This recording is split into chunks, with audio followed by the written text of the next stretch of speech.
Empathy creates strong relationships. What does it mean to you? Empathy, what's it? Empathy creates strong relationships. Yeah, because it allows you to have a deeper understanding for the person that you're trying to understand, right? Mm. Like when you're researching that topic, what did you come to? Like, So I thought about. sorry, I need that. That's all right. You're old, man. You're old, so it's understandable. So the reason I came up with this topic, empathy creates strong relationships, not topic, but just a section of it, because I was thinking about arguments and conflicts when you have with your loved one, let's just say.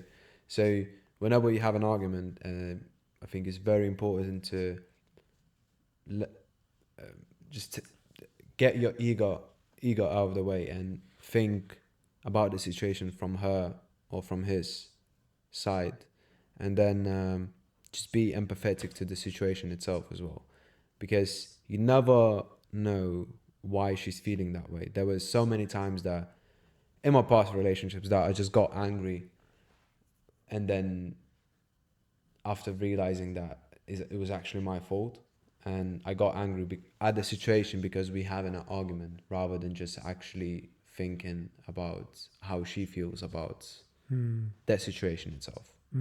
So it's very, very important to create that empathy for a person, and not only romantic relationships. I'm talking about any relationships really. If you're having a rough time, it's important for me to listen and not judge you.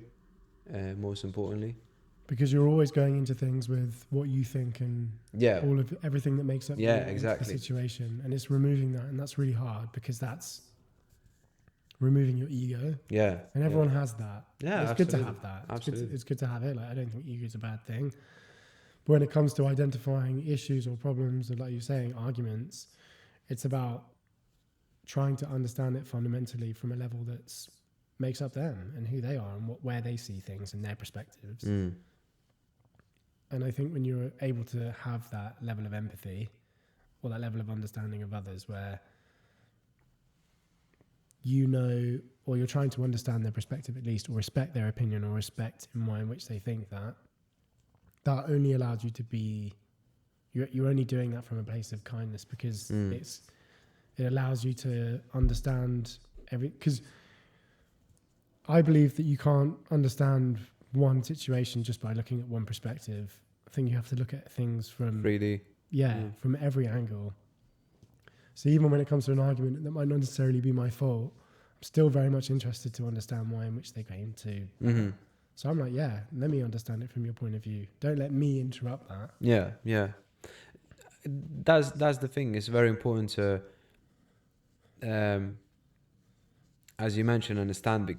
And I remember I learned that when I was in this situationship, I would call it. It wasn't relationship, but every relationship I had before that, I would still call them situationship. Um, it was all shouting and arguments, and no, you didn't do this, but I did well, and you didn't do well, and she says the same. But I remember when I got into this situationship for 3 months, we had arguments, but it was sitting down and actually getting to the core of the problem. You can cough, it's fine. No, I'm just saying. We get into the core of the problem, and that's the that was the best thing I learned from her, because we never shouted, we simply communicated the problem, and I really, really enjoyed it, because in my household when I grew up, it was all about arguments and shouting and being loud, and everyone is right. Well, everyone is thinking that they are right, but there was no problem solving in a way. But my girlfriend and I at that time, we sat down and we actually sorted the problem. And afterwards, I was like, "Damn, this is." I've never had such a vulnerable moment, but at the same time, I feel so much stronger because I actually solved the problem rather than just ignoring it and blaming other people. So, but you can do that by only feeling empathetic to other person, and actually, again, detaching your ego from yourself and sitting down and listening what they think, and then you can put your own thoughts into the problem, I would say.